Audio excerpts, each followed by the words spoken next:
আর বলতে খুব ভালো লাগছে যে আজকেই আনন্দমেলার এই সংখ্যাটা আমি পেলাম। আর এই সংখ্যাটাকে আজকেই আমি পড়ে অনেকটা শেষ করে ফেলেছি। মূলত যে 5টা গল্প আছে এই পত্রিকার মধ্যে, সেই 5টা গল্পকে আমি শেষ করে ফেললাম। আর তার সাথে দুটো যে কমিক্স আছে সেটাকেও শেষ করে ফেললাম। তাই মনে হলো যে একটা রিভিউ যদি করে দিই বা কীরকম লাগলো আমার পাঠ্যপ্রতিক্রিয়া সেটা শেয়ার করে দিই, তাহলে ভালো লাগবে। তাহলে আমি কি কি পড়েছি? আমি পড়েছি নেফ্রুদেতের সমাধি, তারপর পড়েছি গণেশ নামে এই গল্পটা কমিক্সে। এই 3টে উপন্যাসকে আমি বাদ রেখেছি, এখনও পর্যন্ত এই 3টে শেষ হয়নি। তবে এই গল্পের 5টা যেটা আছে, এই 5টি গল্পই আমার পড়া হয়ে গেছে। তো কাজেই আজকে একটু চলো কীরকম লাগলো না লাগলো আলোচনা করে দিই। তো প্রথমেই আমরা সরাসরি চলে আসবো নেফ্রুদেতের সমাধি গল্পে। এই গল্পটা সত্যজিৎ রায়ের লেখা, মূলত প্রফেসর শঙ্কুর গল্প।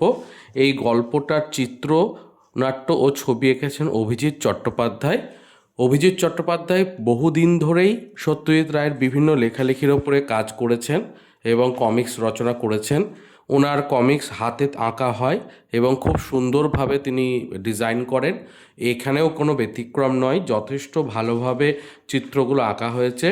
সবথেকে ভালো লেগেছে প্রফেসর শঙ্কু যখন একটা মিশরের মমি খোঁজে, পিরামিডের ভেতরে ঢুকবে, যে ভেতরে যাওয়ার জায়গাগুলো দেখানো হয়েছে স্টেপে স্টেপে, সেই জায়গাটা আমার খুব ভালো লেগেছে।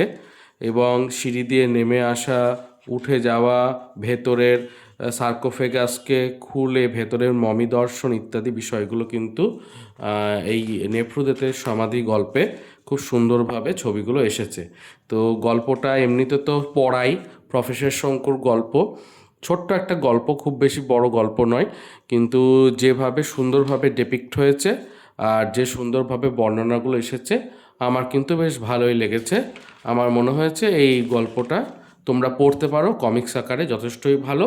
এবং এই পত্রিকাটা তোমরা কিনে নিতে পারো, এই কারণেই বলছি, কারণ পরবর্তীতে কি হবে, এই পত্রিকার এই কমিক্সগুলোই পেতে তোমাদের 300-350 টাকা খরচ করতে হবে, কারণ এইটাই যখন বই আকারে ভালো কোয়ালিটির পেজে আসবে তখন অনেকটাই কিন্তু দাম বেড়ে যাবে।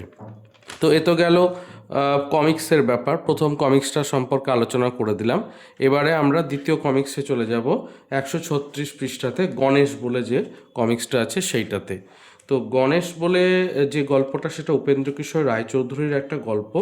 এবং সেখানে কি করে গণেশের জন্ম হলো তা নিয়ে আলোচনা রয়েছে। মানে সেই গণেশের মাথা কেটে নিয়ে সেখান থেকে সেই হাতির মাথা লাগানো হবে, এবং কিভাবে ঘটনাটা ঘটলো তা এখানে দেওয়া হয়েছে।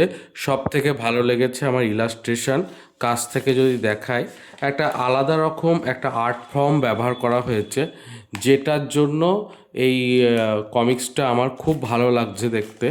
মানে একদম অন্য রকমের একটা আর্ট ফর্ম, এবং ছোটদের গল্প, ছোটদের একটা খুব সুন্দর ভালো লাগবে এরকম একটা গল্পটা। সিম্পল, আর আঁকার বুননগুলোও খুব সুন্দর।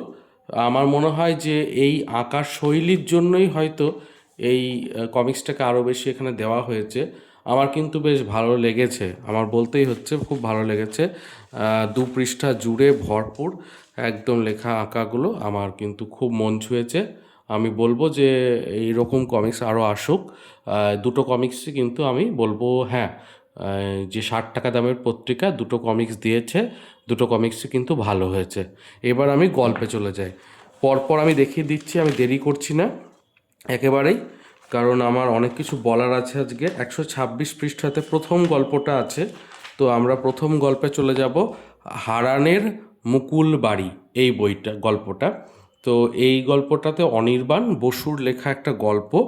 এই গল্পে দেখানো হচ্ছে একটা ছেলেকে, যে বিকলাঙ্গ, যে দুর্বল পায়ের দিক থেকে, সে প্রত্যেক দিন মুকুল বাড়িতে যায় হারান চাচার সঙ্গে দেখা করতে, কালাম চাচার সঙ্গে দেখা করতে। তো এই ছেলেটির নাম হারান। আর সে কালাম চাচার সঙ্গে দেখা করতে যায়, সেখানে কিছুটা সময় কাটায়, গল্প করে এবং তারপর আবারও ফিরে আসে তাদের আস্তানাতে। আস্তানাতে 5টি ছেলে রয়েছে এরকম, এবং তাদের একটি মাসি দেখাশোনা করে। তো অবশ্যই দেখা যাবে যে আজকে সে এসেছে কালাম চাচার সঙ্গে দেখা করতে বাড়িতে, মুকুল বাড়িতে, কিন্তু মুকুল বাড়ির গেট লাগানো, তালা দিয়ে লাগানো।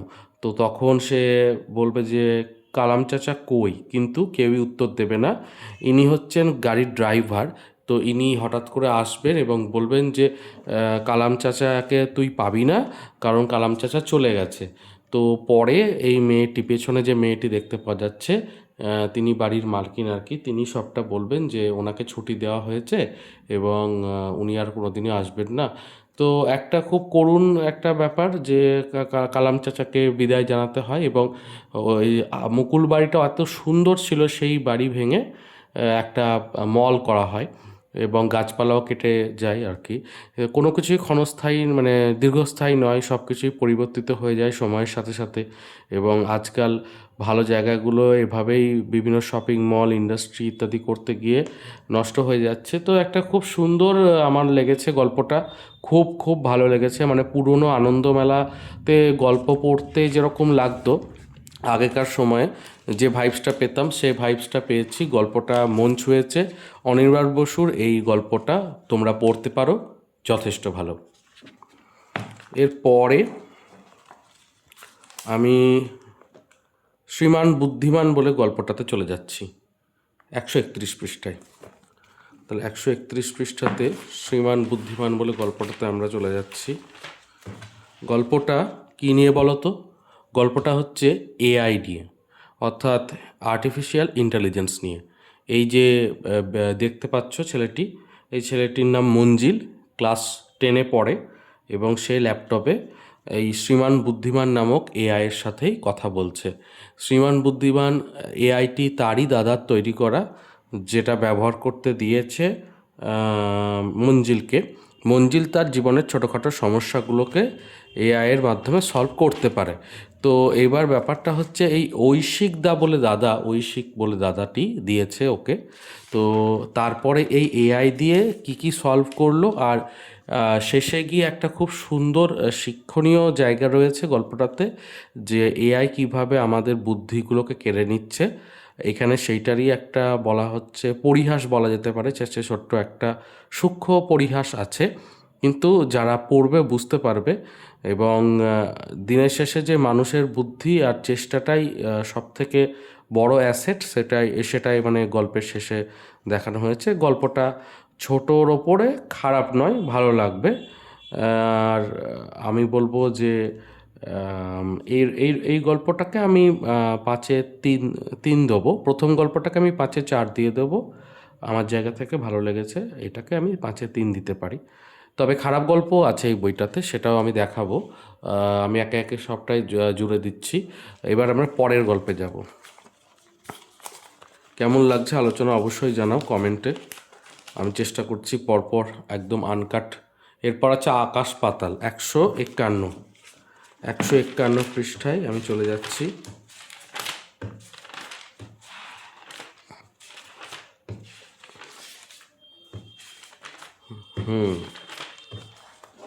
এই গল্পটা আকাশ পাতাল, সেবন্তী ঘোষের লেখা। হাতির ছবি দেখতে পাচ্ছ? হ্যাঁ, একটা হাতির নামই আকাশ পাতাল, মানে একটা হাতির একটা দাঁত ওপর দিকে, একটা দাঁত নিচের দিকে, সেই জন্য আকাশ পাতাল নাম হাতিটার। তো এখানে মূলত প্রত্যেকটা আনন্দমেলার সংখ্যাতেই আমি লক্ষ্য করছি একটি জৈব বৈচিত্র্য বা বন্যপ্রাণী সংরক্ষণ নিয়ে গল্প থাকছে। এখানেও এইটা কিন্তু জৈব প্রাণী বা বন্যপ্রাণী সংরক্ষণ নিয়েই গল্প। এখানে আমি গল্পটা অত ভেঙে বলছি না। তান্ন বলে একটি ক্যারেক্টার রয়েছে। সে কি করেছে, তার মা ডাক্তার, মায়ের সাথে এখানে থাকে সে। বন্যজন্তুরা আশেপাশে ঘুরে বেড়ায়, ডুয়ার্সের অঞ্চলে থাকে।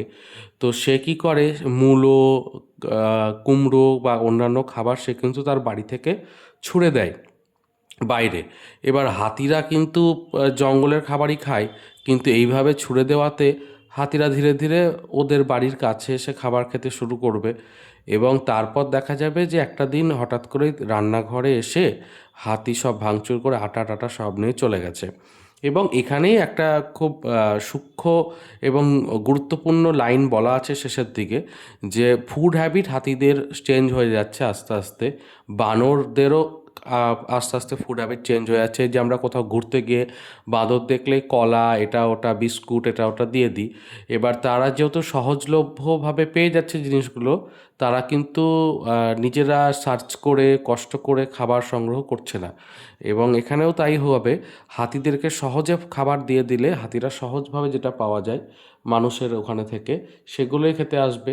ফলে কি হবে যে গ্রামের মানুষের সঙ্গে হাতিদের বারবার বচসা হবে এবং হাতি মারা পড়বে বেশি, ইকোসিস্টেম বেশি ডিসরাপ্টেড হবে, তো ব্যালেন্সটা কেটে যাবে।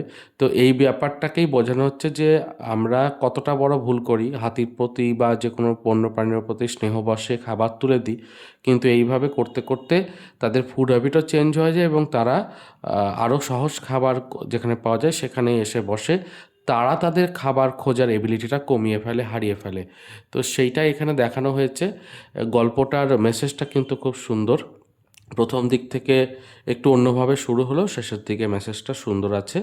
তো এই গল্পটা কিন্তু আমার মনে হয় যে সকলের পড়া উচিত। তবে আকাশ পাতাল নামটা গল্পের টপিকের সঙ্গে কোনোভাবেই যায় না। আমি যে টপিকটা বললাম, মানে একটা হাতি, এখানে তো টপিকটা হাতি নয়, টপিকটা হচ্ছে ফুড হ্যাবিট এবং ইকোসিস্টেম। তো সেই জায়গা থেকে এই নামটা জায়গা অন্য কিছু নাম দিলে বেশি ভালো হতো। এই গল্পটা ভালো, খারাপ নয়, মানে ঠিকঠাক। এরপরে আর গল্প যেটা আছে খারাপ লাগার মতো গল্প না, ভজনদার এই ভজনদার সফল প্রজেক্ট গল্পটা কিন্তু বেশ ভালো গল্প, খারাপ লাগার মতো গল্প নয়। এর পরের গল্পটা একটু আমার খারাপ লেগেছে।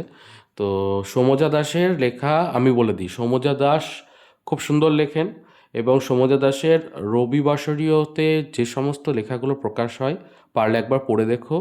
প্রত্যেকটা গল্পই খুব সুন্দর হয় এবং শেষে সোশ্যাল মেসেজ থাকে এবং জীবনের বেশ কিছু সূক্ষ্ম যোগ বিয়োগ, জীবনের ভাগ, মানে মিল অমিল ইত্যাদির অনেক কিছু, প্রাপ্তি অপ্রাপ্তি ইত্যাদির মেসেজ প্রত্যেকটা গল্পে থাকে। তো এখানেও কিন্তু তাই রয়েছে। ভজনদা সার্চিংয়ে রয়েছে বিভিন্ন জিনিস, উদ্ভট তার খেয়াল রয়েছে, তার মাথায় অনেক কিছু সে আবিষ্কার করার চেষ্টা করে ইত্যাদি করে, এবং সে একটা গন্ধ নিয়ে রিসার্চ করবে, স্মেল বা গন্ধ নিয়ে রিসার্চ করবে। তো সেইটা করতে গিয়ে একটা অদ্ভুত উপলব্ধি তার জীবনে আসবে। সেই উপলব্ধিটা যখন গল্পের শেষে পড়ব তখন মনে হবে বাহ, খুব সুন্দর একটা উপলব্ধি। তো হ্যাঁ, এই গল্পটা কিন্তু ভালো লাগবার মতোই গল্প এবং এই গল্পটা পারলে পড়ে নিও তোমরা। এটা আনন্দমেলা থেকে ভজনদার সফল প্রজেক্ট, ভালো গল্প। আচ্ছা, এরপরে শেষের একটা গল্প বাকি থাকলো, সেটাই বলবো, হীরের টুকরো। এই গল্পটা আমার একদমই মনে হয়েছে যে, মানে কি বলবো, ওটা ওই হলো গল্প একটা হলো এরকম একটা ব্যাপার। ব্যাপারটা হচ্ছে অঙ্কন মিত্র এখানে যে বিষয়টা বলতে চাইছে হীরের টুকরো গল্পের মধ্য দিয়ে, সেখানে কিছুই না, ইনি হচ্ছেন গল্পের মূল ক্যারেক্টার এবং যথেষ্ট সন্দেহবাতিক একজন মহিলা। তো এনার হীরের ডায়মন্ডের আর কি কিছু একটা চুরি যাবে, গলার হার বা কিছু একটা চুরি যাবে। তো সেই চুরি যাওয়া মানে হারটা ইনি ভাববেন যে এই যে পড়াতে আসে যে মেয়েটি, সেই মেয়েটি নিশ্চয় নিয়েছে, দিয়ে সন্দেহ করবে ইত্যাদি করবে এবং অনেক বাজে বাজে কথাও বলবে। মেয়েটি দুঃখে ঘর থেকে বেরিয়ে যেতে যাবে, আর সেই মুহূর্তে যেখান থেকে ওই ডায়মন্ডটা উদ্ধার হলো আর কি, সেটা বেশ অত্যাশ্চর্য ব্যাপার। এবং তারপরে সরি টরি ক্ষমা টমা বলা হবে ইত্যাদি হবে। তো এই গল্পটার টপিকটা যেভাবে আছে ঠিক আছে, ভালো আছে, কিন্তু ভেতরে অনেক কিছু হাবিজাবি ঢুকেছে। যেরকম এনার বর যিনি আছেন আর কি, তো এনার বর ভালো তাস খেলেন এবং সুদীপ বন্ধু, নবকৃষ্ণ, এনার বরের নাম নবকৃষ্ণ আর সুদীপ হলো বন্ধু।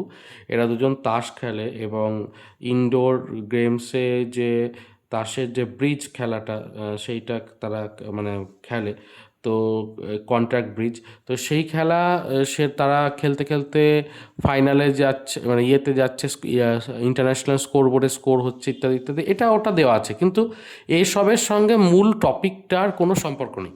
তো কাজেই আমার মনে হয়েছে এই প্রথম 3 পৃষ্ঠা 4 পৃষ্ঠা যদি আমি ঠিকমতো নাও পড়ি, পরের 2 পৃষ্ঠাটা লাস্ট 2 পৃষ্ঠাটা পড়ে নিই, তাহলে গল্প আমার বোঝা হয়ে যাওয়ার কথা। মানে এইগুলোতে যেগুলো দেওয়া হয়েছে সেগুলো শুধুমাত্র গল্পটাকে বড় করেছে, আর কিছুই নয়।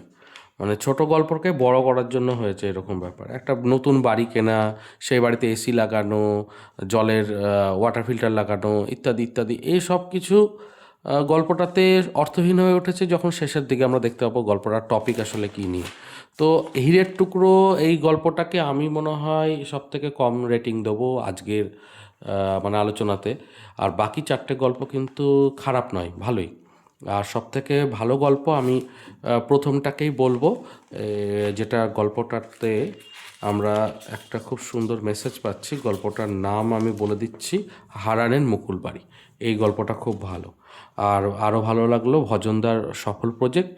তারপরে বলবো আকাশ পাতাল ভালো গল্প, শ্রীমান বুদ্ধিমান একটা ঠিকঠাক মানে ঠিক আছে গল্পটা, আর হীরের টুকরোটা একদম শেষের দিকে রাখবো। তো খেলাধুলা নিয়ে অন্যান্য টপিক নিয়ে তো এখানে আছে, তো আমি পড়ে ফেললাম। আর বেড়ানোর গল্প এটা পড়েছি, এটা কিন্তু বেশ ভালো, এটা পড়তে পারো তোমরা। বাকি থাকলো 3টে উপন্যাস, সেটা একটা দিন আলোচনা করে দেবো। তো আনন্দমেলার আজকে কিন্তু একটা বেশ জম্পেশ আলোচনা করে দিলাম, কি বলো? কেমন লাগলো? অকপটে একদম অনেস্ট রিপ্লাই এবং অনেস্ট ভালো লাগা খারাপ লাগা তোমরা অবশ্যই জানিও। আমার ভিডিও কেমন লাগছে, ভালো লাগলে লাইক শেয়ার সাবস্ক্রাইব করো। দেখা হচ্ছে পরের পর্বে। ভালো থেকো, সুস্থ থেকো, আর বই পড়তে থেকো। ধন্যবাদ।